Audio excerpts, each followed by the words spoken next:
Hundreds of Minnesota DFLers are heading to Rochester in an attempt to endorse candidates for statewide offices. Organizers hung up blue banners and set tables at the Mayo Civic Center, but the real work will begin with delegates making endorsements that could go a long way to determine which candidates will appear on the August and November ballots. Both of the state's U.S. Senate seats are up for grabs, as is the governorship. In past years, it's been somewhat clear who would lock up the party endorsement, but this year, there's a lot of uncertainty.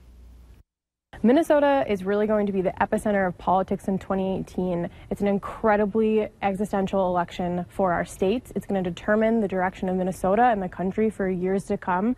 And the state convention is a pivotal moment in that election. The DFL convention continues through Sunday, where the DFL is in Rochester. Minnesota Republicans are hosting their convention in Duluth. Thousands showed up to welcome the Wahlberg brothers to the Mall of America last night. People began lining up at about 3:30 a.m. to get a good spot to see Mark, Donnie, and Paul Wahlberg.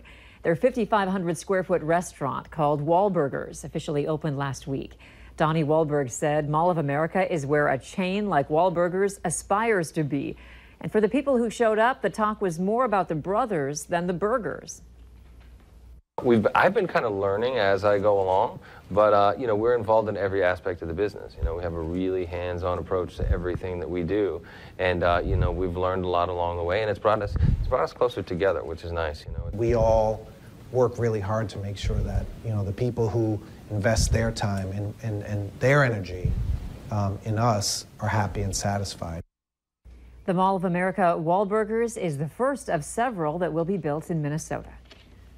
State tournament action continues in North Dakota. We've got highlights later in sports. Up next, after being charged with punching a horse after a game in Philly, an overzealous football fan is suing his favorite team.